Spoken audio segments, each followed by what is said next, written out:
Good afternoon, race fans. This is Campbell, Marist Men's Rowing, just bringing you guys a quick update on the spring training camp that we had over the past week, little recap. This was our second year going to Fairfax, Virginia, to Lake Occoquan, or the Occoquan Reservoir, which is just south of DC. We actually have a number of athletes on the current team who rode there in high school. In particular, the Wright brothers, Matthew and Noah, who rode for Oakton, and one of our coxswains, Nicholas Jopek, who rode for Madison. And so this was our second year there at the Sandy Run Boathouse. Special shout out to Sandy Run and the various groups there who have helped our trip the last 2 years. Great facility. If you're a coach or a high school team who's watching this and you have an opportunity to go to a race at the Occoquan, we strongly recommend it. We had an opportunity to row on the Occoquan in 2023 for the AARC regatta. And that was my first time attending, and also Coach Stratton's, and we were pretty blown away by how great the water was, how protected it was. And so that was a leading figure in our brainwaves last year to move our spring trip there, and so far has paid off great. We've had 2 great trips. This was our second one. Stayed in Fairfax, and the athletes were able to get access to the George Mason Dining Hall, George Mason University, which is also a pretty impressive campus and group of facilities. So if anyone's down in that area and wants to check it out, we recommend it. So we were down in Virginia from Saturday to Saturday. Because it's so close, we're able to leave Marist on Saturday morning. We got our first session in on Saturday afternoon on the Occoquan, and then we got in 2 sessions each day after that, except for the second to last day that we let the athletes go for a little jog. It was a pretty windy day and we were ready for some recovery. And then we also gave them a practice off earlier in the week, owing to the fact that we had been rowing for about 6 days straight at that point. So trying to find a balance kind of between pushing everyone as hard as we possibly can and getting a lot out of the trip, and also making sure that everybody's able to recover and not just completely run out of steam. So the week followed a pretty typical spring camp trajectory, according to what we usually do at camp. And that's essentially that once we arrive, we have probably 2 or 3 rows that are mixed rows, working to get the group up to speed, brush off the rust, and gradually work on bringing the rates up, and then also getting the groups that are going to be seat racing acclimatized to rowing in the 4s again. Usually when we get back on the water up here in Poughkeepsie, we won't be getting in the 4s right away because the water's so cold, and in the early spring it's not super safe to be in smaller boats. So when we're rowing here at home in the lead up to the trip, it's mostly in 8s, and then once we get down there, it's nice to get the athletes out in the 4s for 2 or 3 sessions before they have to seat race in the 4s, just to get them used to being in that boat again. Seat racing in the 4s is a great opportunity. It's a little bit twitchier, a little bit more sensitive to what the athletes do, and so forces them to figure out how to move the boat really well. It allows the coaches to see lots of different combinations of athletes and who rows well with who matches up well, who's really adaptable to different seats or not. So we get a lot out of that. In all of our selection, a typical year, the first set of selection comes from the erg scores, or the first piece of selection. Kind of creates the groundwork for who we're going to look at for each boat. And then based on that, if there are athletes who are close, that's when we'll usually look at seat racing on the water to see how they perform. So we first couple days did some work in 8s, then we played around with some 4s for Tuesday, and then Wednesday we jumped in. Actually, I think I want to say it's Tuesday morning we jumped in to seat racing. So it would have been Monday that we started in the 4s, played around in the 4s all day with the varsity 8 and second varsity 8, probables or possibles, the athletes that we were intending to seat race. And then on Tuesday morning, we jumped right in and we had a really great seat racing session with the varsity 8 and second varsity 8 athletes.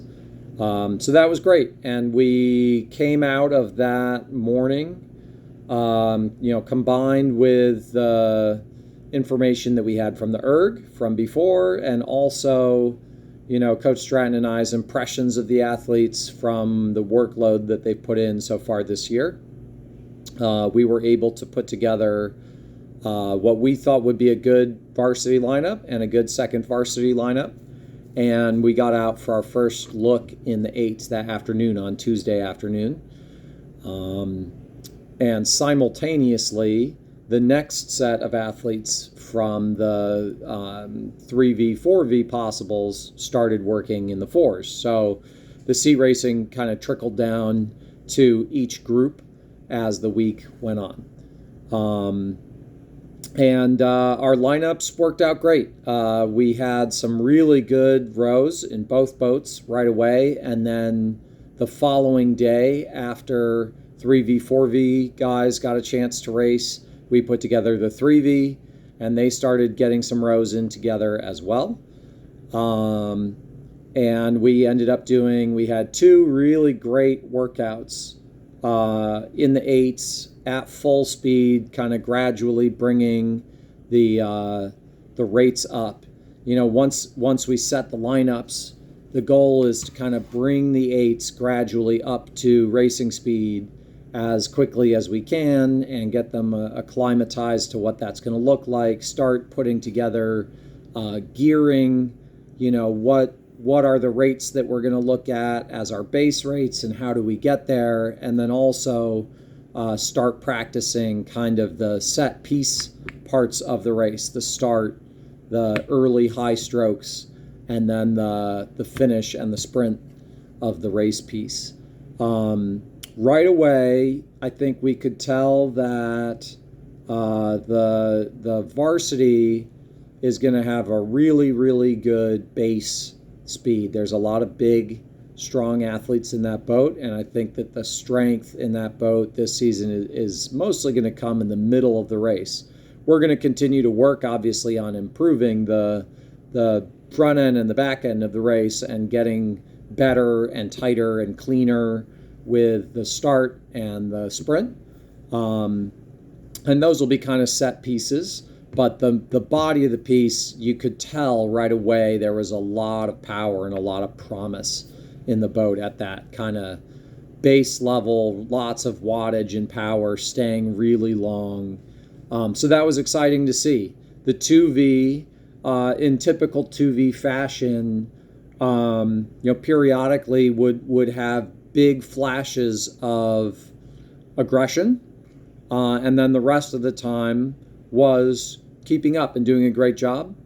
And then the 3V, pretty similar. All 3 boats were in the right speed range, and by that I mean the varsity was beating the 2V most of the time, and the 2V was beating the 3V most of the time, and with pretty reasonable margins where we felt confident that we had the right people in the right boats. and that we were getting pretty close to the right lineups. There were a couple guys moved around here or there within a boat, kind of checking out different arrangements and things. But by and large, we, in our first guesses or our first look, came pretty close to what we think is going to be a really good lineup and a really good boat. So on Thursday, I want to say it was Thursday morning, we ran 12 by 3 minutes at rates that started down around like a 22, 24 at max pace, and then finished at around a 40, and then kind of testing all the different gears in between those two. And so that was a very useful workout, kind of gradually bringing those 2.8s up to speed. And then on Friday, I think the workout I just described was Wednesday after seat racing. So that was the varsity and second varsity did that workout. On Thursday morning, we brought in the 3V to join us. And the intended workout was to get 8 by 5 minutes in, all at race pace. And we ended up, the athletes were pretty destroyed already from a lot of work that we had already done. And so we started that morning. We did 3 of the 5-minute pieces at gradually increasing paces up to our 2K pace. And then we, rather than run all the other pieces, we ran a full 2K on the race course. We had pretty good water, and we wanted to get a full piece in under our belts. We felt like that there was some value there. Shout out to Oxel, who joined us as a volunteer coach this trip. He was, it was kind of his idea that he thought the athletes would really appreciate having a full 2K piece under their belts and kind of get that feeling in the legs and the lungs and kind of get a sense of what that's going to look like. So we ran a full 2K, and then we did a whole bunch of practice starts and practice strokes after that, and that was a great workout. Friday got a little windy, so the morning we took off and we just went for a jog, and then Friday afternoon we had the 4V, 5V athletes out in fours, mucking around with each other a little bit, and the varsity, second varsity, and third varsity 8s went out to do a little scrimmage with GMU's club team. So shout out to GMU for obviously playing host to us all week at their boathouse, but also coming out for a little scrap. It was a lot of fun. We had, I would say that the results of that were that the varsity and the second varsity were clearly the faster crew with GMU, and then the 3V was usually beating them, but had some closer pieces where GMU, if we gave them a little lead at the beginning, GMU would hold on to the lead a little bit better at the end of the piece. They could kind of keep pace with our third varsity for more of the time. So it wasn't a insanely competitive duel. I would say it was a great training piece, and always good to have a hostile crew next to you to kind of ramp up the tension a little bit. But even that workout, which was, I think we did right around, we did like 4 or 5 700-meter pieces, and then we did a 500 and a couple 250s to finish. And that whole time, I think all of our boats were gradually figuring out gearing, working on practice starts, working on kind of dialing in each little section of the race. Saturday morning, we closed out the trip with, we did a 1,200-meter piece, an 800-meter piece, 500, and a couple 250s. Great workout. You could tell that after all the hard work, everyone was pretty gassed. The athletes were pretty destroyed, And you could tell there just wasn't a lot of juice in the legs by the end of the last day there, which is good. That's why we go on the trip, and that's what we aim to accomplish, to get as many meters and as many strokes in as possible. We calculate we did just a little bit under 200K over the course of the week, so pretty unreal training week as far as total mileage.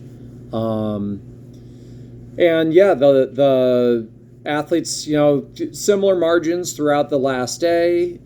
Great little workout. The 3V stole one of the 250s off the other two boats, which was epic. They had a really great sprint and pulled away from the 2V and the varsity in one of the 250s at the end of that. And so that was kind of fun for them. They got all hyped up about that. And so overall, very competitive group.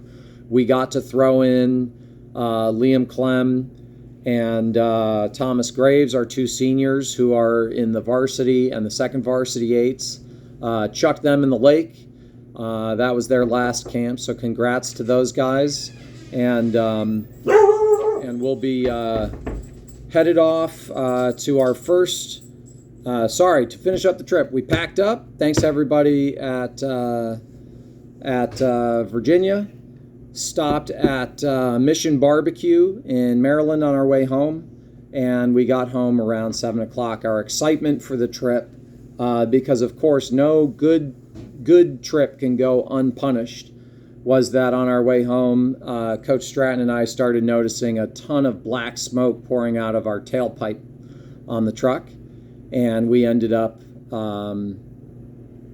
with a whole bunch of knocking coming out of the engine compartment, and then by the time we got home, the truck was in pretty rough shape. So we're not sure what happened with that. We think it might be a valve problem or possibly something wrong with the turbo on the diesel engine, but that went off to the shop this morning. Never a dull moment around here, so we're working on getting that fixed up, hopefully in time for this weekend. We'll be back on the water this week training at home, and then we're headed off to Trinity this weekend for a scrimmage with the Bantams. So we'll be back to you with more information about that in the coming days. That'll be all four of our eights, first varsity, second varsity, third varsity, and fourth varsity eights will all be at Trinity this weekend, and we're looking forward to hopefully seeing some of you there. Special thank you to everyone who helped make the trip possible. Coach Stratton, obviously, always a huge help. We've got a lot of athletes this year, and he's putting in a lot of work with all the different levels. Oxel and Durag Durwood, who showed up, volunteered for us all week. We were missing an athlete, so Oxel ended up rowing a good amount of the time, which some of our previous volunteers can attribute or lay tribute to themselves as well. So thank you, Oxel, for your efforts. Really cool to see him carrying on a very long tradition of athletes coming back and volunteer coaching in their early years just off the team. And great to have him with us on the trip. And thank you to Sandy Run and the teams there who hosted us all week. The Spring Hill Suites in Fairfax and the GMU Dining Hall who hosted us all week. A great group of people at all those places. And also Leprechaun and our driver Chris, who hung with us all week with no issues of any kind. Great week with them as well. We'll look forward to this coming weekend, and most especially chime in throughout this week and on Wednesday, especially for our Giving Day. Please watch my previous video all about the Giving Day and our goals and various things that are happening this week. A very important day for the men's rowing team and the Red Fox Navy, and we hope that you'll join in and support the crew. Like and subscribe to this video, and we'll see you soon.